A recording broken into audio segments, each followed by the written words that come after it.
have you had any struggles lately? Anything small, big, medium? Oh, boy. That you want to unload on us today? I was going to say, you're asking a question that, like, potentially opens up a whole can of worms. Yeah, well, don't open up a whole can of worms. Yeah, just right? A tin of worms. Just a tin of worms. You know, it's just like the work-life-school balance is rough, you know? The work-life-school balance. You're trying to balance work, life, and school, those three things? Yes. Well, people talk about the work-life balance, but I had to... Oh, work-life. Oh, I see. You know, but school is also in there, and this podcast is also in there. I was counting the podcast in life, and then I thought, you know what? I want a life outside of this podcast. I was counted as work, because me, Emily, gets paid $50 every time an episode gets released. Don't tell Kyle. Welcome to Butter No Parsnips. Every week on Butter No Parsnips, your hosts Emily Moyers and Kyle Imperator take you on an adventure through the weird, wacky, wonderful, and sometimes even wicked world of one wayside word. Strange characters, delightful bits, and general joyousness abound. Join them as they test each other's etymological expertise.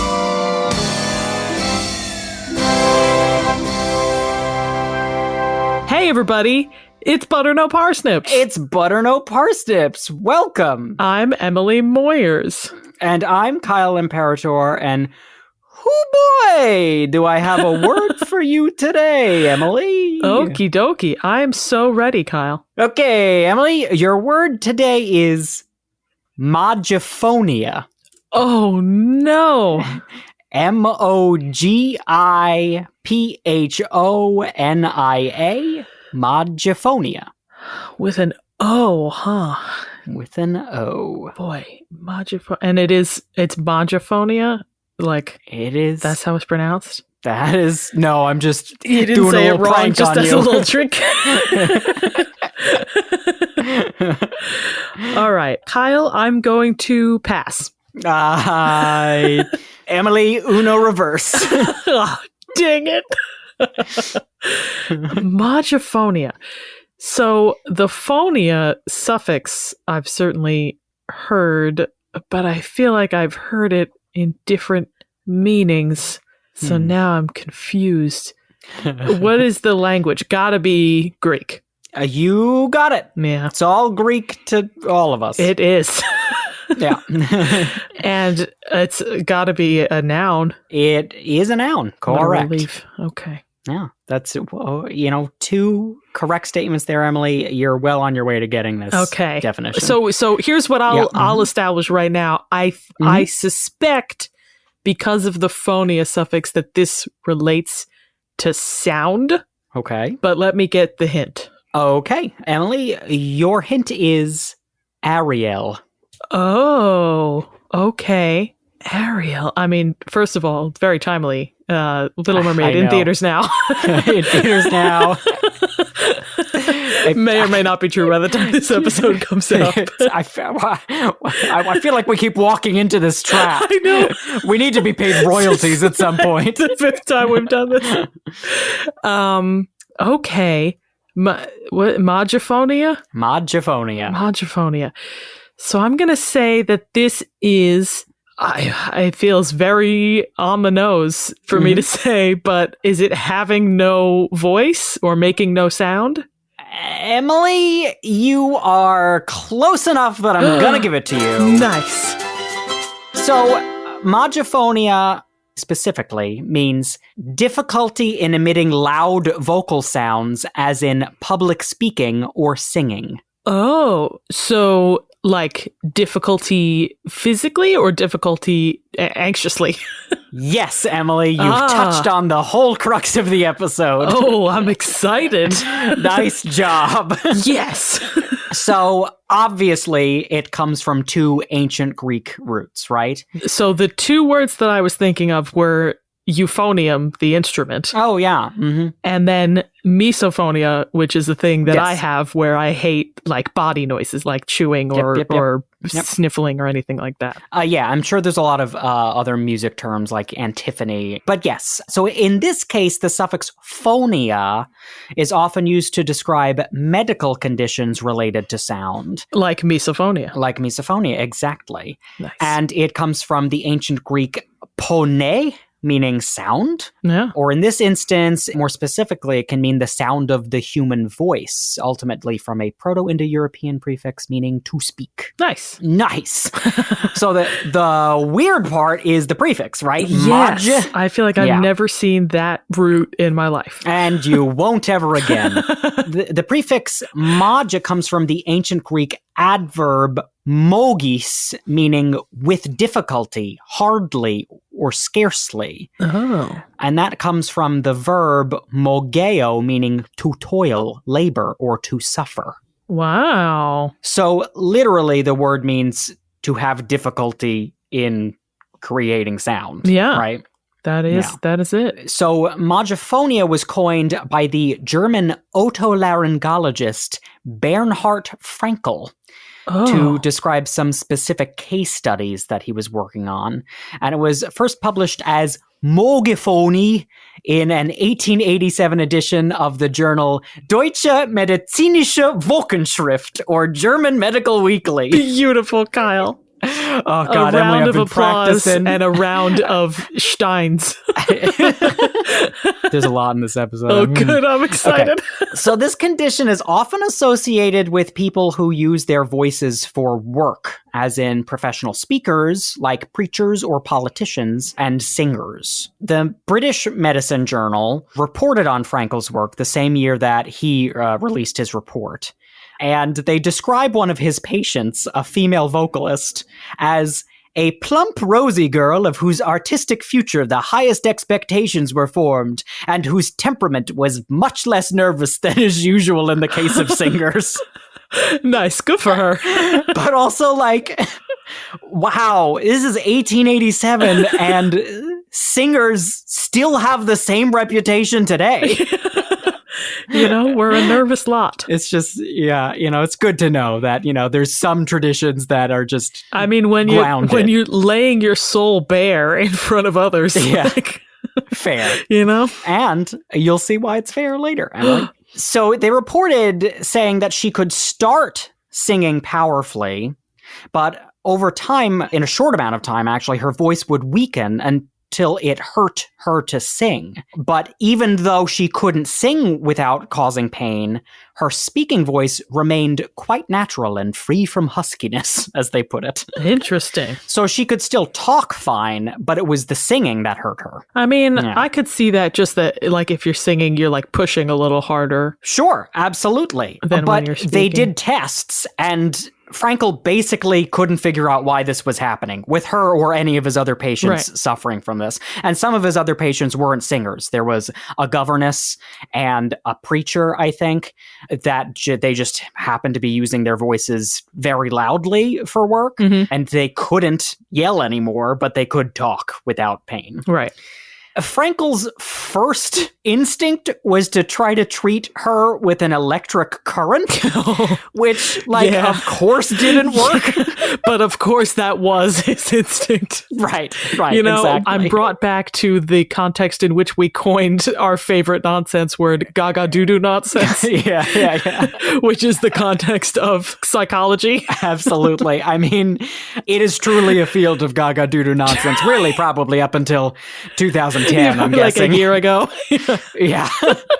So Frankel then turned it back 10 notches and instead was like, okay, we're going to apply an ointment to your throat.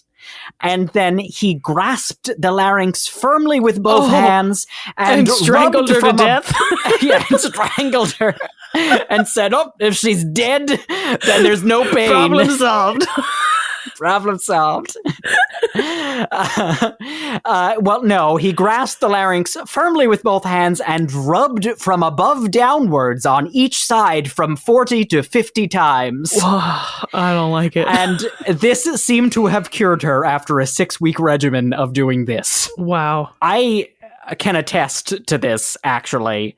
So I was experiencing some mogiphonia a couple years ago, and this is the exercise I was told to do. Interesting. To fix my voice. They were like, just rub your neck, rub your throat, and it'll get better. And I'm like, okay, I guess this is working. Wow. So Frankel was quick to rule out anxiety. He called it hysteria, as one did in the 1880s. As they did.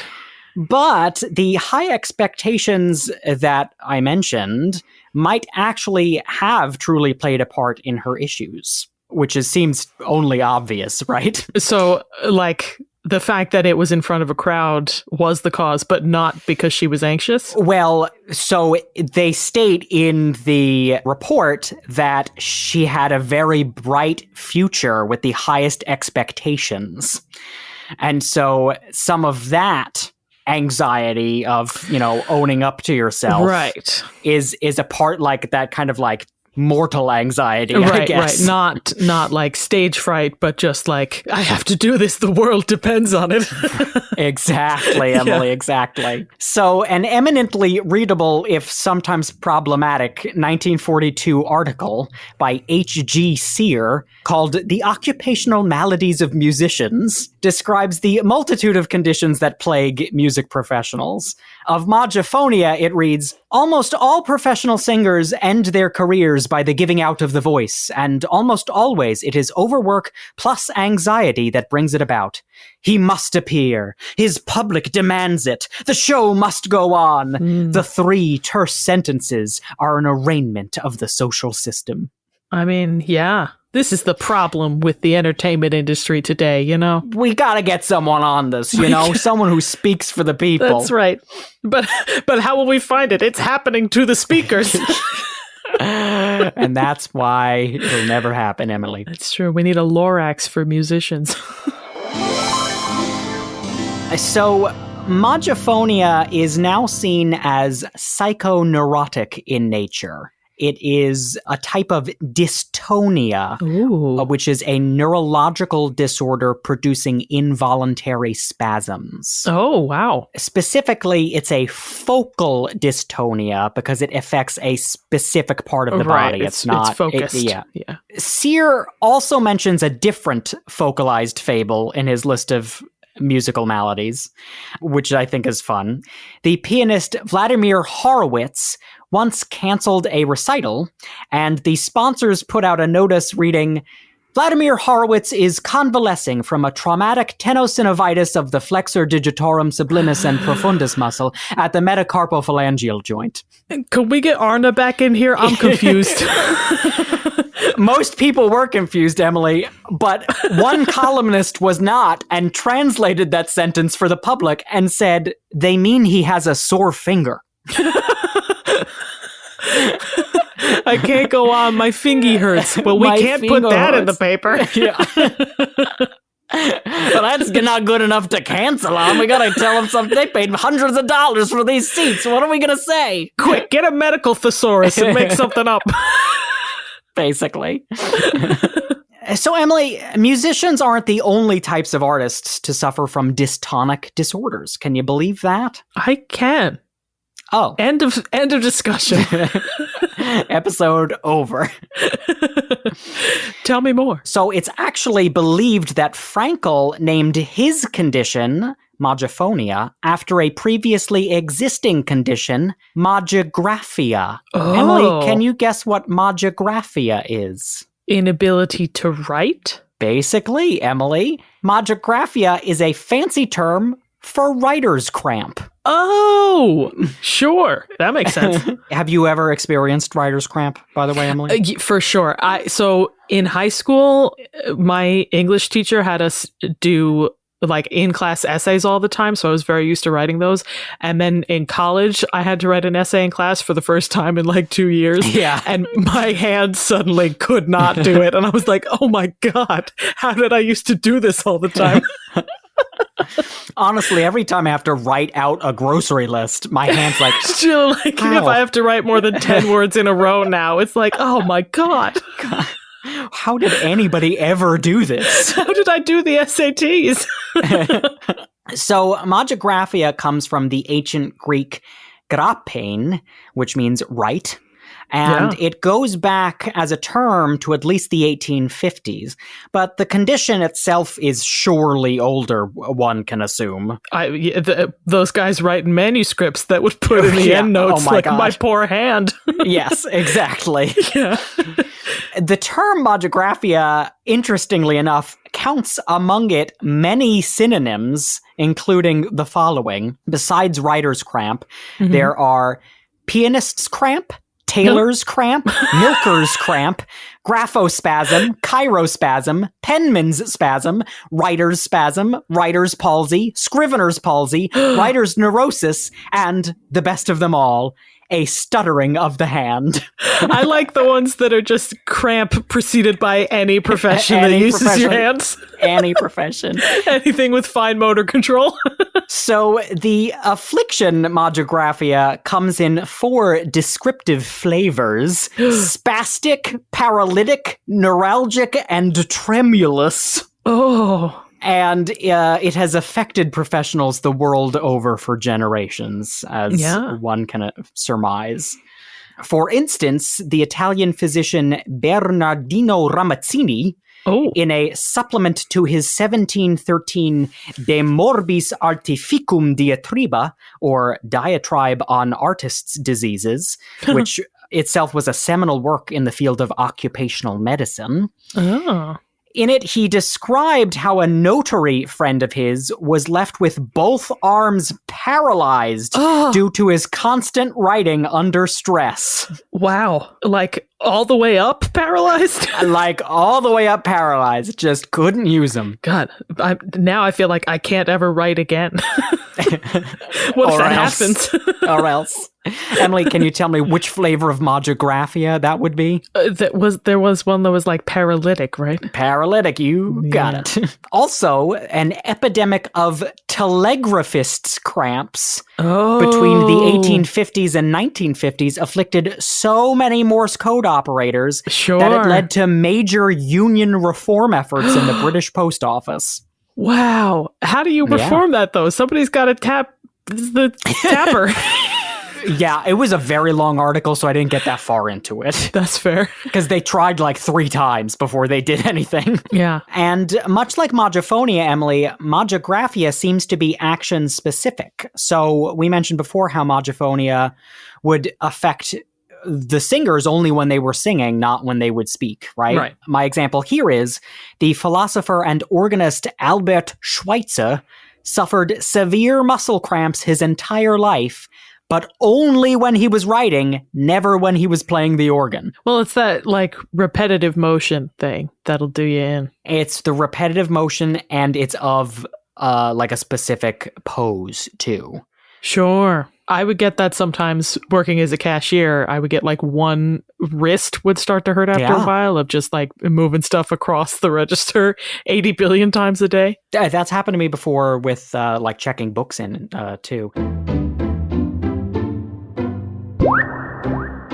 Okay, Emily, I have one last mogi I want to talk to you about. Okay. Do you think you can suss out what mogilalia is? Oh, but does that mean the same? Because lalia also means speaking, doesn't it? Mm-hmm. So that's the same as mogiphonia. It's not. It's different. So the lalia, oh boy, is it like a stutter? Emily, you got it! Nice!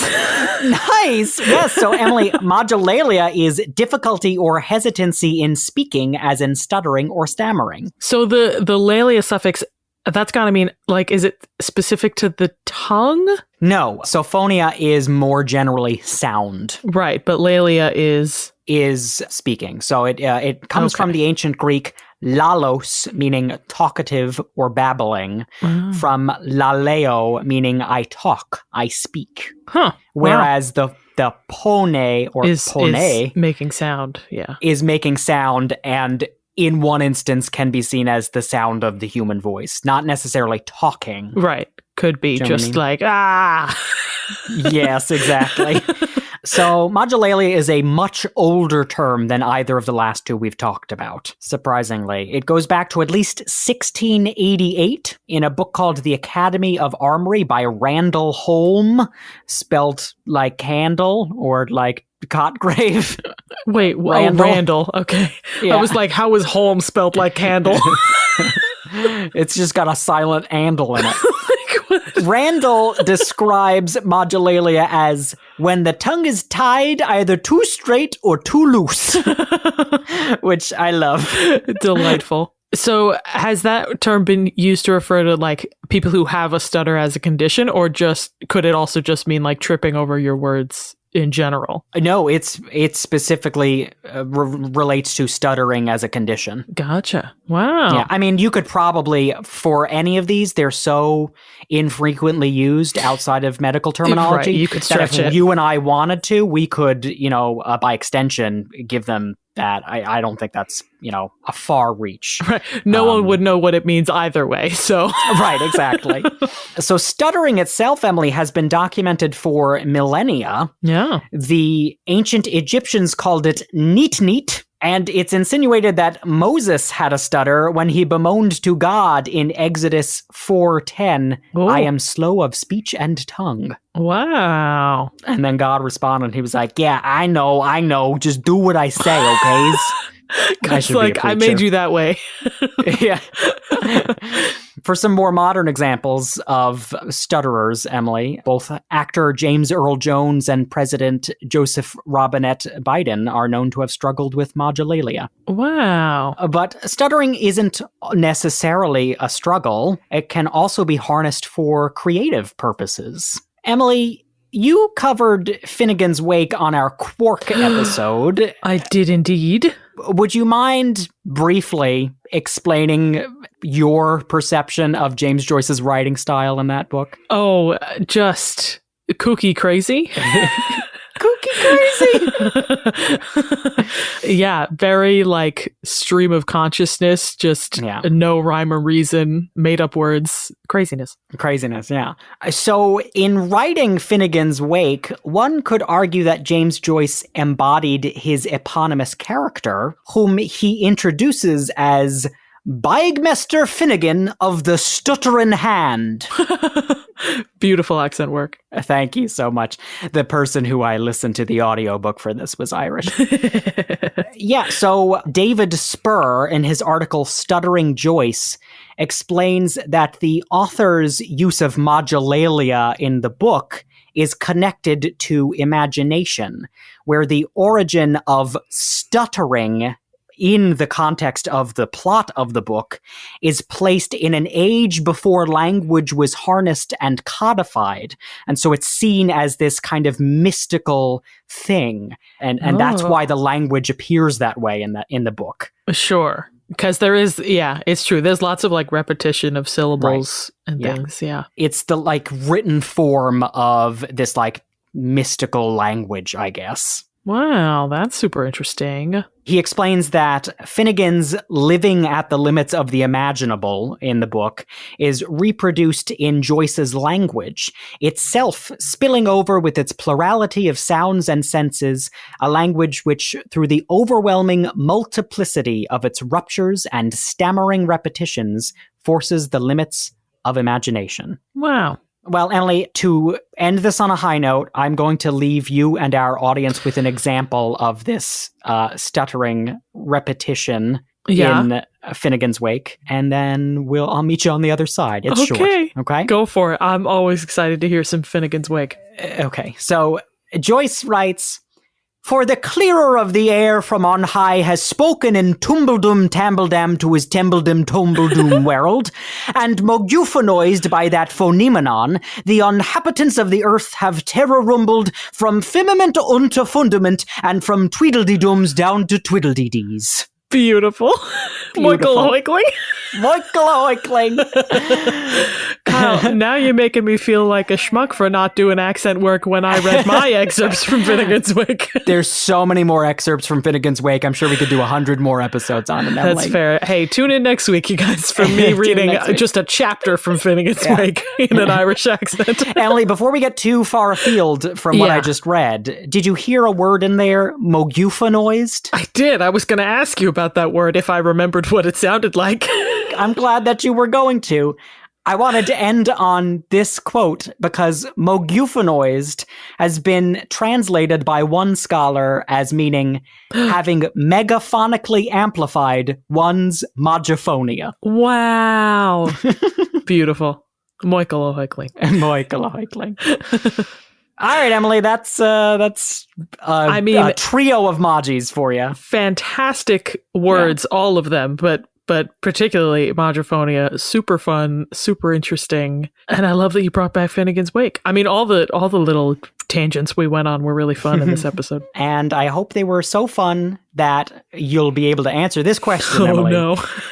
Emily, can you use Mogiphonia or mogigraphia or mogilalia in a sentence? Nice. I get options. Or all three.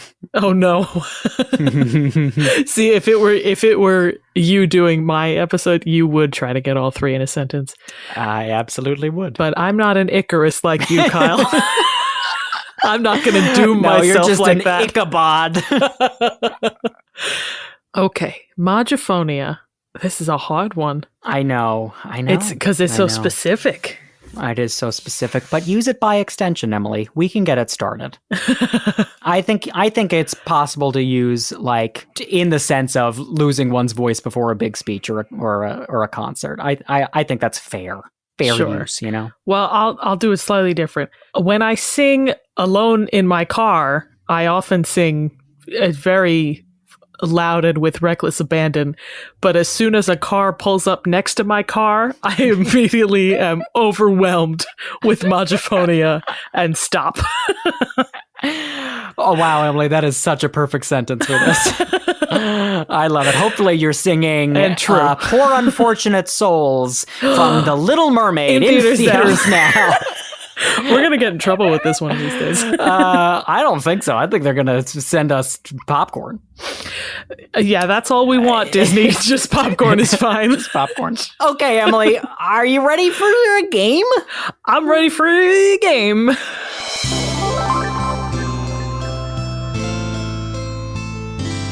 Emily, your game today is called Mogitrivia. Beautiful. It's probably more appropriately called Word Power, as that's what this game was called in the 1988 medical journal that I stole it from. So Thanks, funny. David Maxwell of Guy's Hospital, London.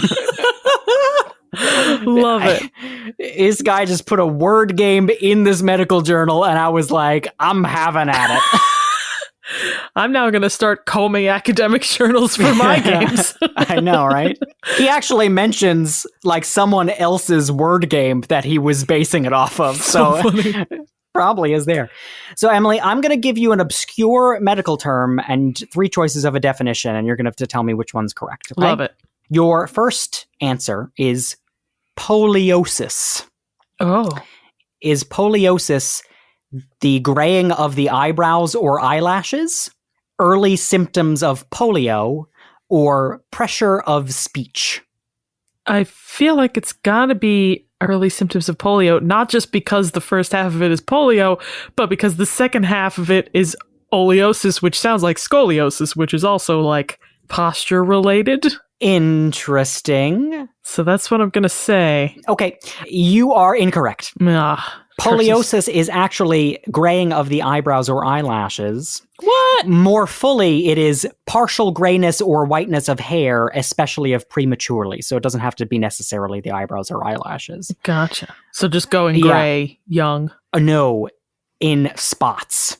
So it's focalized grayness or whiteness. Interesting. Yeah, so it comes from the ancient Greek polios, meaning gray. Oh, so then where does polio come from? So polio actually looks like it comes from the German poliomyelitis, or however you would say that in German, which is part polios, or polios, meaning gray, and part moelos, meaning marrow. So gray marrow. Oh, but they both come from gray. That makes sense. And they both come from gray, yeah. Poliosis is sometimes called a Malin streak, Emily, after a fictional family with hereditary poliosis in P.G. Wodehouse's The White Feather. Crazy. Yeah. P.G. Wodehouse is just out here coining medical terms in addition to writing Jeeves and Wooster. Yeah. So, like, when I Googled Malin streak, like, I got a bunch of TikToks of people with a Malin streak talking about their condition. I was like, wow, this is like a thing, huh? Oh, wow. Oh, now, when it affects the hair directly above the forehead, as with, say, characters like X-Men's Rogue, it's called a white forelock. Forelock. Good word. Okay, Emily, you ready for your next I'm word? ready. Your next word is caligo. Oh, I mean, this sounds like an X-Man. Yeah, it does. This one's spelled Caligo, Caligo. Okay? That's what I thought. Your options are extravagant behavior, a metal foot brace, or dimness of vision. Ooh, I have nothing to go on, so I'm going to take a wild guess that it's C? A dimness of vision? Yeah. Final answer? No, because you paused. I'm going to say A. Oh, Emily. No, did you trick me? Yes. Oh, dang it. All parsnips. Oh, parsnips. So it was C? Yeah, caligo is dimness of vision. It comes from the Latin caligo, meaning fog, mist, vapor, or darkness, gloom, or inability to perceive. And as a verb, it can mean I grope about or have poor eyesight in Latin. I grope about. That's so good. Yeah, it's great to know that there's a Latin word for that, Truly. you know? Caligo is also a genus of butterflies called owl butterflies that are known for huge eye spots on their wings resembling owl eyes. Yeah, I've seen those. It's like to ward off predators, right? Yeah, but then I was reading that it doesn't actually work that way, so they don't know why it so funny has developed that way. Just look like owls for fun. Yeah. They're like, look what I can do. Hey, hoot hoot, right? Am I right? They're just impressionists. Yeah. With a microphone and a towel. The Robin Williams of the butterfly. So caligo butterflies are possibly named for their nocturnal active periods, coming from the Latin definition meaning darkness or gloom. Yeah. All right, Emily, you ready for your last one? I'm ready. Your last one is singultus. Oh. Singultus, singultus. Okay. Is singultus the sensation of being squeezed, hiccups, or globus hystericus? Do I get an explanation for globus hystericus? Nope. Great. Cool. So I have no idea what the answer is, but I'm just going to share my immediate thought was that this word is very close to Sangalt, which is the fake title that Casanova invented for himself when in France, the Chevalier de Sangalt. Okay. And he just made it up. I'm sorry, someone made up the name Sangalt? He was like, oh, the river in France is the Seine, so I'll just add an ending to that. Oh, okay. That's it. Because he just wanted to sound important, so he was like, Chevalier to Sangalt. Sure, that's my name. God. So funny. Yeah, Casanova. Crazy story. Look him up. What's your answer, Emily? It's A, but I have no basis. Oh, no, sensation of actually, being squeezed. no, sorry. I forgot what the options were. The crazy one is my guess. Globus hystericus? Absolutely. Emily, you are incorrect. You're a monster. The answer is hiccups. Wow. Yeah, singultus is hiccups. Singultus. So if you're having hiccups, if you're experiencing hiccups, you have singultus. I mean, I feel like sound-wise, that does actually make sense. Singultus sounds like gulp. Yeah. Maybe intentionally so. It comes from the Latin singultus, meaning sobbing, speech interrupted by sobs, or by extension, a rattling in the throat, a clucking of a hen, a croaking of a raven, or a gurgling of a water. Wow. Or it could also mean in Latin a death rattle. So when you're experiencing hiccups, it's your death rattle. It's your death rattle. Oh Yeah. my God. Yeah. So fun. What the heck was that other one, though? Yeah, I know you would want to know That's that. all I want to know. Globus hystericus, Emily, is just a Latin term for a lump in the throat. Wow. It's now called globus pharyngeus because originally it was called globus hystericus because it was associated with menopause. Oh, God. So, Gaga do the nonsense again. again. Wow. Great game. That's it, Emily. Whoever made that up. David Maxwell of Guy's Hospital London. Thanks, David. Ding. In theaters now. In theaters now. Great episode, Kyle. Great game. Yes. Thank Love you. this word. Talk about it. Don't have mogiphonia when it comes to this word. Yeah, don't have Tell Mogiphonia. everybody about it. It's to sing it loud and proud. And Sing it loud, bro. also, remember that you can find Butter No Parsnips on social media, on Facebook and on Instagram at Butter No Parsnips Podcast. And if you like today's episode, consider giving us a 5-star rating or review wherever you heard us. And if you really like today's episode, consider donating to our Patreon at patreon.com/butternoparsnips. Donating $5 or more earns you a shout out either on social media or here on the podcast. So thanks so much to all of you. You help us make what we make. And with that, I've been Kyle Imperator. And I've been Emily Moyers, and this has been Butter No Parsnips.